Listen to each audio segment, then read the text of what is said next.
today. My son broke character at the breakfast table. He wasn't acting like himself.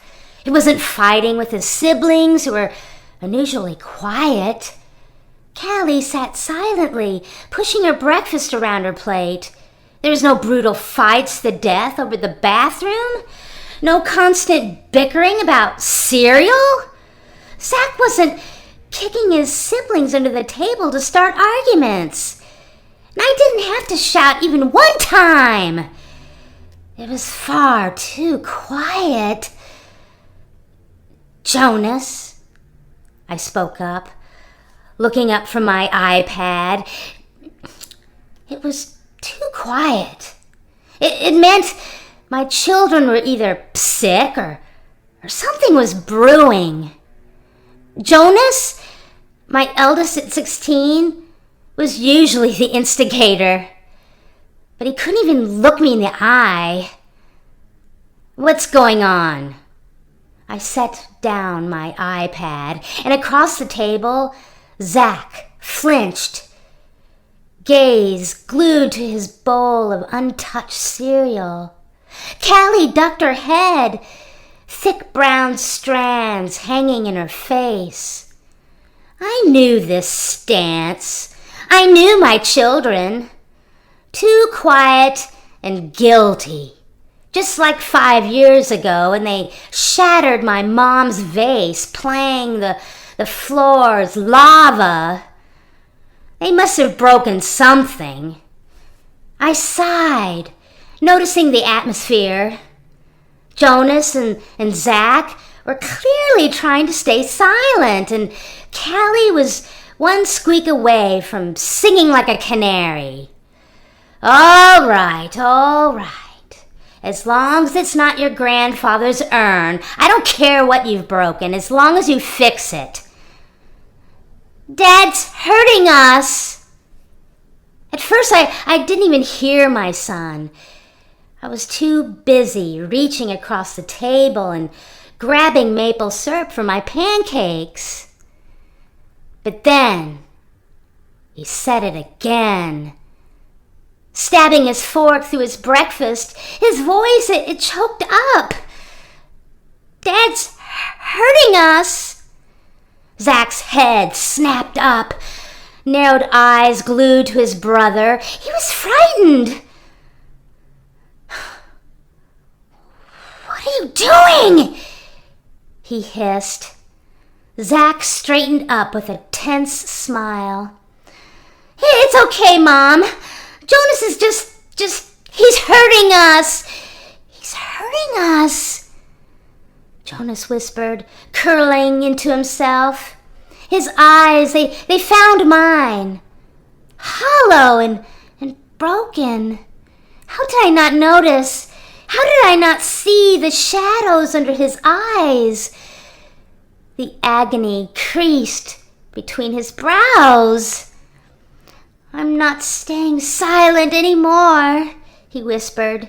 You two can if you want, but I'm not going to. Jonas glared down at the table. I just fucking can't do this anymore.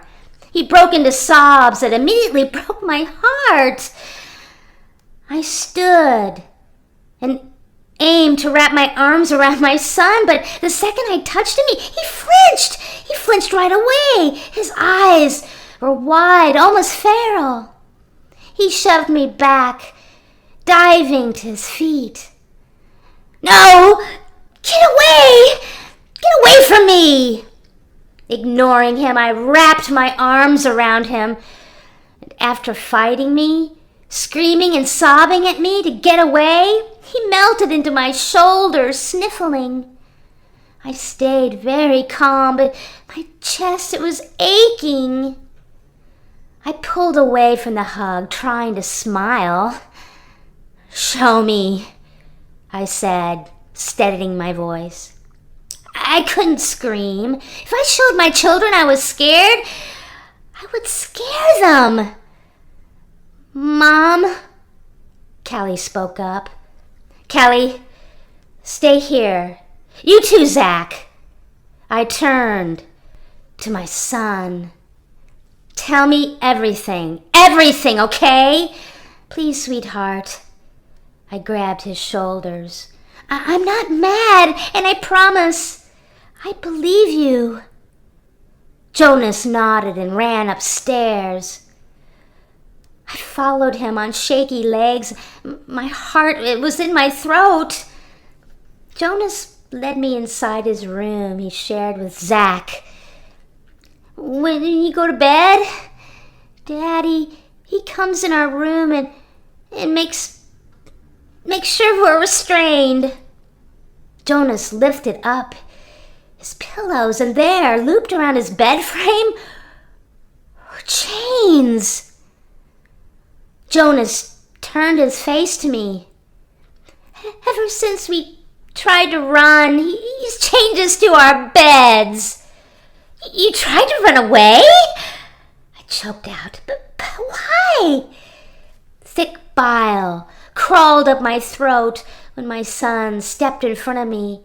His expression crumpled. Mom, he whispered.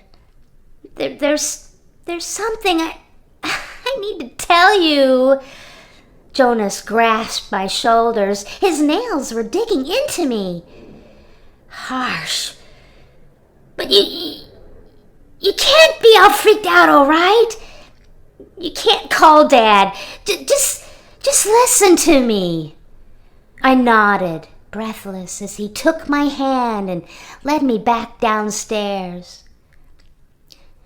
Well, 5 years ago, a man approached me on the street in L.A. I was 15 and I was trying to be an actor, he said, leading me out into the backyard. He said that I would be paid in full every week, $500 for just one simple job. Jonas let go of my hand, and all I had to do was pretend to be your son, Jonas. Jonas's hand slipped from mine. But then he stopped paying us, he whispered. We tried to leave, tried to call the cops, but he was forceful. He punched Zach right in the face and he drugged our drinks at night.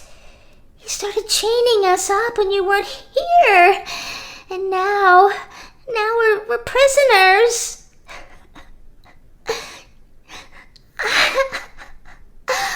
I'm not even from here. I'm from Texas. I ran away to LA because I thought I wanted to be an actor, but I'm done playing a fucking dead kid. Jonas ducked his head. We just want to go home, Mrs. McCarthy. Jonas shook his head. Mom, I mean, he corrected himself. So, we're gonna just go. The voice of Zach startled me. He was standing behind me, grasping hold of Kelly's hand.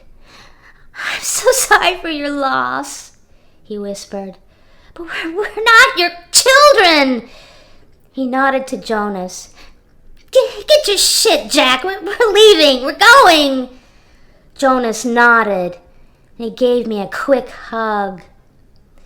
Thank you for saving us, he said. I'm so sorry for your loss, Mrs. McCarthy. I stood numb as the three of them started towards the fence. I was reaching into my jeans, pulling out my gun. Something inside me exploded and I let out a shriek of laughter. I started forwards, pressing the gun into my sweet daughter's head. You stupid kids! I spoke through gritted teeth. I wasn't going to be losing them again. I buried my children once, never again. Your dad, he'll forgive me. Your father ran the auditions, I said, clicking off the safety, lowering the barrel to Callie's calf. If you run, I'm gonna cut off your legs. They froze. I took pleasure in my next words. My very next words. But who do you think chose you?